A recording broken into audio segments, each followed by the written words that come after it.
Welcome to Black Voices in Distilling, brought to you by American Distilling Institute, the voice of craft distilling, in collaboration with Business and Bourbon. Do better business through building deeper relationships. This episode's guest is Dr. Ron Gomes of Painted Stave Distillery. Let's get it started.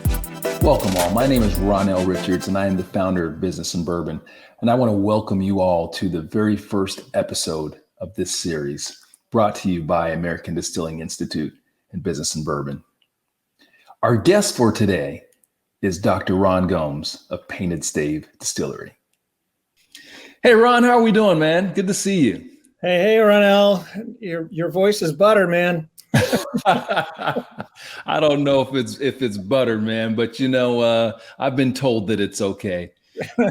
Hey, I really want to thank you for being our first guest on what I think is a very important series and some very important work that we're doing and creating a platform to expose other professionals in the distilling industry to Black voices and folks that are doing some really amazing work like you. So thank you so much for being part of this. Well, I'm certainly happy to be here and really excited to conduct this interview. And so let's get it going.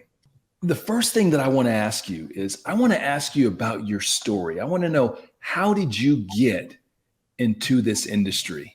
And you've got a doctor on your name there. So I don't know if there's any doctors of distillings. Maybe there is, but we'd love to know just your story. How did you get into this business?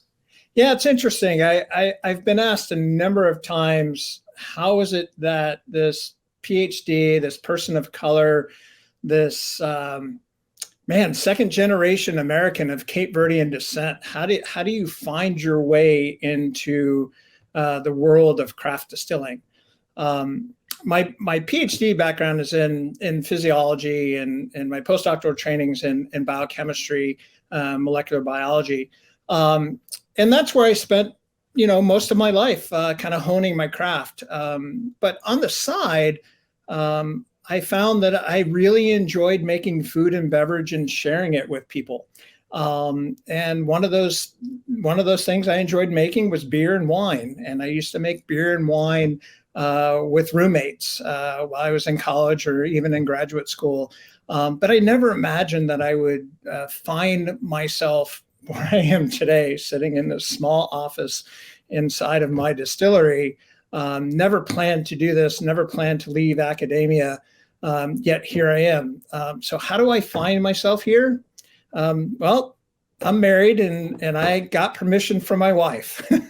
That's really quite how it happens. You need that permission to leave a career that you like and to take a risk to go out and do what we do. Mike and I, my business partner, we have very tolerant, very supportive wives that allow us to do it. Presently, we have products in 10 states and hopefully here real soon we'll have. What are those states, Ron?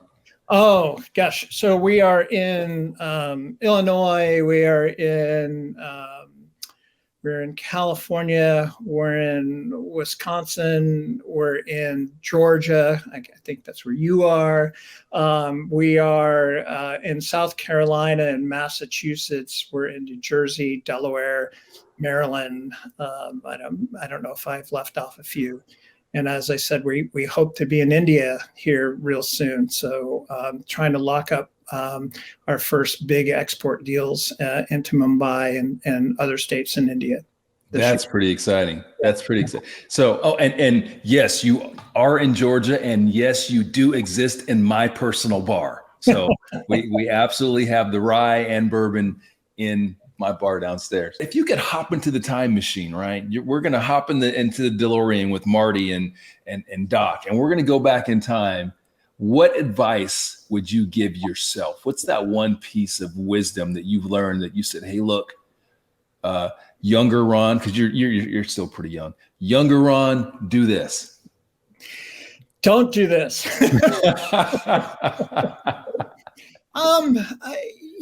So I'm here largely because most of the time this is a really cool fun, kick-ass thing to do. I mean, to make booze for other people, to help them, create memorable experiences. We get to share that with people. That's really cool.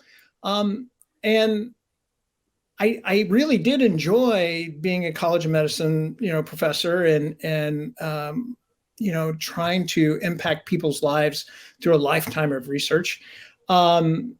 So I think my advice would be to pursue the things that you truly enjoy. And, to help support that, surround yourself by people that are smarter than you. Look in the mirror and recognize your weaknesses, recognize your strengths, but build around those weaknesses to drive, to drive your success. You really take time to make sure that you have the right fit, right? You put the right people in place. What is it that you look for? Because I think this is something that can help other folks looking to scale and grow their business. What is it that you look for? What's that criteria that works for you guys? Yeah, I think it is about building a brand. I agree with you, that brand accessibility. So I think when I look back and those early conversations that Mike and I had and the pieces of paper that we brought to the table that promoted our discussion, we wanted to create, where we thought we could be successful is we wanted to create a brand that was accessible by everyone, right? And what does that mean? So to me, it means that everybody can feel like they are part of us, right? So we're approachable.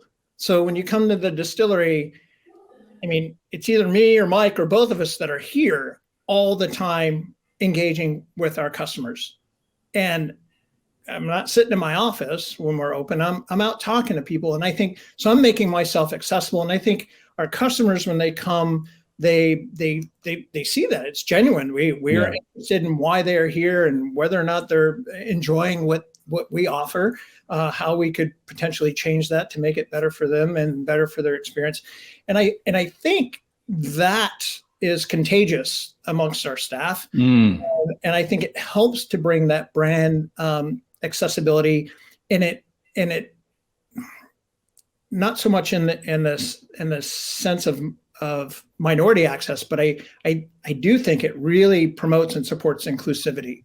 I know that you agree with this, and I certainly feel very strongly that the continued strength and growth of this industry and most industries is we're going to come down to diversity and bringing in diverse thought and inclusion, right? The things that you are doing right now to be successful in your business. So I wanted to ask you your thoughts, either ideas or feelings on bringing more diversity into the industry. Again, we had this conversation, but I just wanted to pose that question to you. So I think it's important to look back and consider how diverse the industry is today versus where I was when I first entered it. It's interesting to me that we're even having this discussion because everywhere I've gone in my life, I've been the minority. Yeah. Right? So my academic career, there's not a lot of people. There were never a lot of people of color all through my academic career, all through even my collegiately. I love this story. So Gail Devers, Georgia. Yeah, Gail Devers, her brother Prentice and I went to school together at UCSD undergrad. And there were so few minority men of color at our campus, right? That in order to field a football team, an IM football team, we all got together and we were Chocolate City. And this was a tradition at UCSD because there were so few men that were, out there, right? So, and I think that's and by the way, Prentice was our running back. So he had all those sprinting genes, but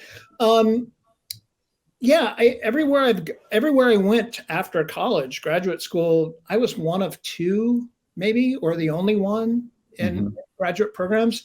And even when I was in a College of Medicine in Hershey, my last faculty appointment, there were only 3 of us in the entire College of Medicine, and one of the guys was an emeritus professor who was the first African American ever hired by that particular institution. So really, there were only 2 of us there, and I was the only American. The other guy was from Africa, and that was through the entire College of Medicine. Now there were certainly doctors of color, but nobody on the research side.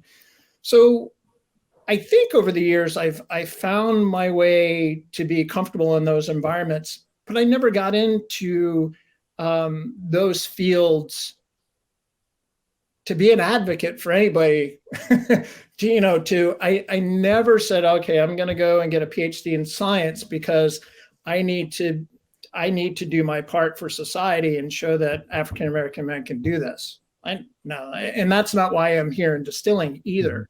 However, now that I'm here and through this change as an outcome of social unrest in our country, the death of George Floyd, now folks are coming to me with questions and go, hey, did you know that you are the only person of color distiller in the state of Delaware? And I'm like, well, I guess, yeah, you're right, I am, because there's only 5 distilleries, and I never really thought about that. You've been in this business for a long time now. You're a veteran. What's the future? Where do you see? Put you're chuckling a bit, but you are. So put your future goggles on. Where do you see our industry going? Where do you see this industry going in the next 2 years? Wow. Hopefully we're still not in a pandemic. I think we can all agree to that. Yeah, it's very interesting. We have some emerging supply chain issues that are going to be with us for quite some time, and I think they're going to continue to squeeze small businesses like ours. To be clear, Painted Stave Distilling, even though we have our success in our distribution, we're a micro distillery. For those of your listeners that are in the business, we're doing about 2,500, 3,000 proof gallons annually. We're very, very small. And I think because of that, that's those supply chain issues, and however long they last, it's going to delay or handcuff our ability to go to business, to go to market with products. It's going to, obviously, if you can't put them in bottles or have closures, and do that in a way that you can afford it, it's going to squeeze some folks out of the business. So we're already seeing a number of distilleries close, and they tend to be on the micro side.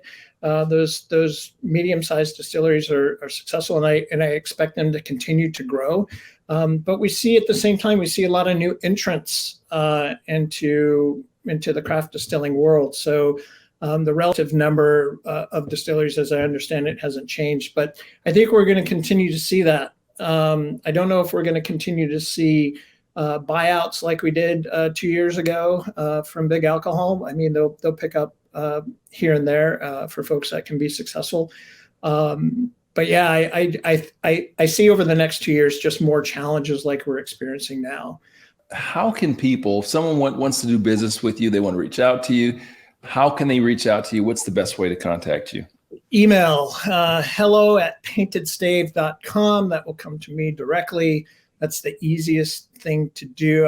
I'm tempted to give out my cell phone, but I don't want to do that. So hello@paintedstave or ron@paintedstave.com. Either of those, the best way to reach us if you want to do business. You obviously could go to our website and see what we do, see what we look like today. It's paintedstave.com. You can see us on all the Instagram, Facebook. So we're out there as well. Thank you all for watching or listening, however you are enjoying this wonderful content. And we look forward to seeing you on the next episode.